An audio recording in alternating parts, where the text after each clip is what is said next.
What do you get when you mix fabric scraps, a few square knots, and a junk journal? You get a beautiful macrame-inspired belly band that's as much fun to make as it is to use. Today, I'm showing you how to turn leftover strips into something functional, textural, and totally scrappy chic.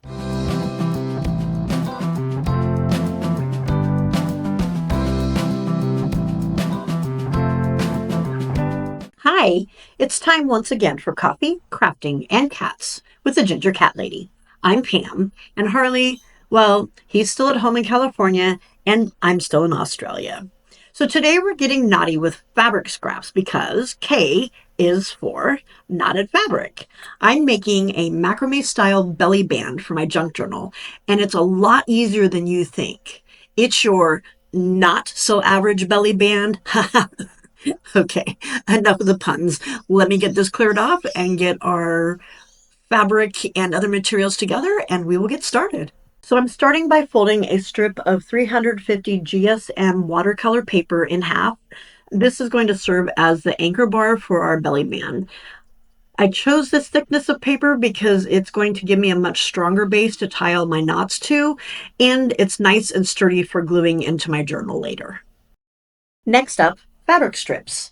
I'm tearing 12 thin ones to use as my knotting base. It's a little fiddly because they're so narrow and they kind of keep tearing off, so I have to bring the scissors in every once in a while to trim them and get it started a little bit better. But frayed edges, yes please. They add the perfect scrappy texture to my journal.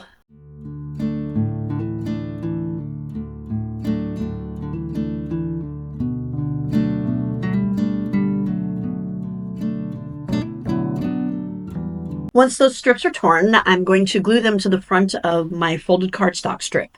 This is going to act like our macrame top bar. Then I just fold the fabric ends to the back and glue them down to make sure that everything stays nice and secure.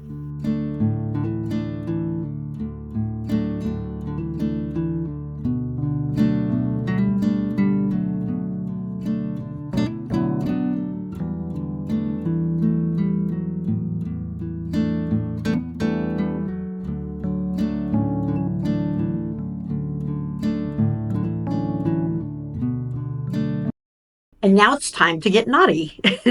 I'm using an alternating square knot pattern. Starting with the first group of 4 strips, I fold the left strip over the 2 center ones and then under the right.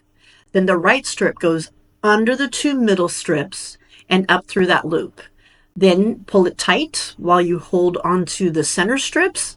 Not an easy task, I tell you, it's a bit fiddly, but you can do it. And there's your knot. You want your knot to be about an inch below your top bar when you're finished.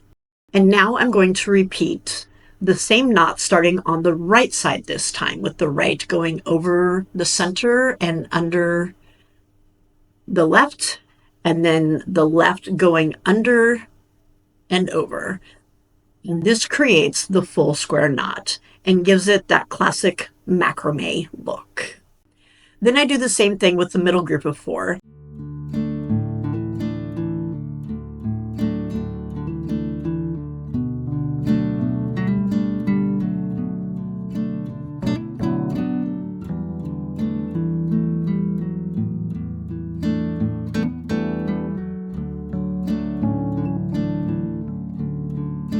And again with the right group. And it starts to look really cool once you've got a few knots across the row, kind of like a miniature wall hanging that's right on your journal page, you know? Next, I'm going to bring it all together with the alternating knots. So I take the last 2 strips from my first group on the left and the first 2 strips from that center group. And I'm going to repeat that same series of knots with the square knot. So going left over and then coming back with the right over. This time you want your knot to be about 1/2 inch to 1 inch below that first row.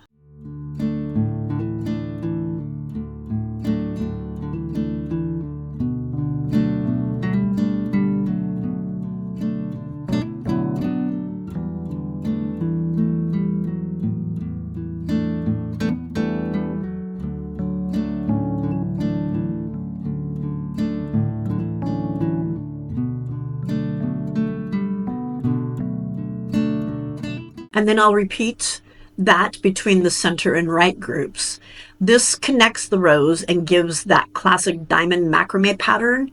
It's simple, but looks so intricate.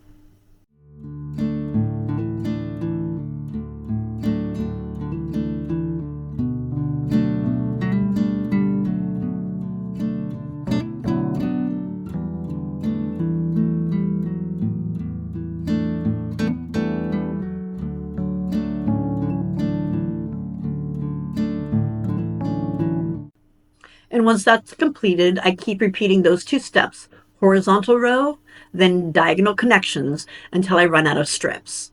It's one of those things that looks fancy, but is surprisingly meditative once you get into it.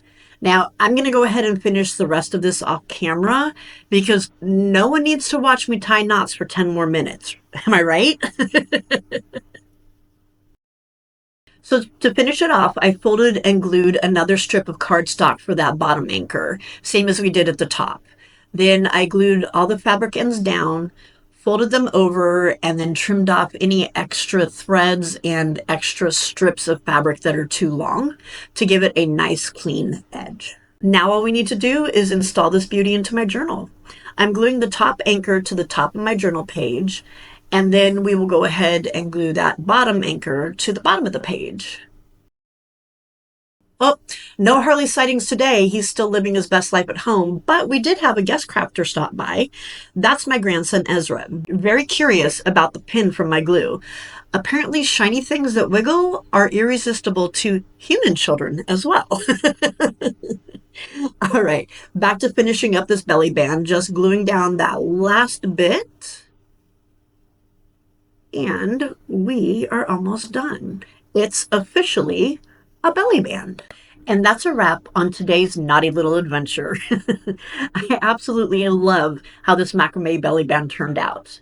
If you give it a try, tag me. I'd love to see your take. Be sure to like, comment, and subscribe to keep the alphabet adventure going.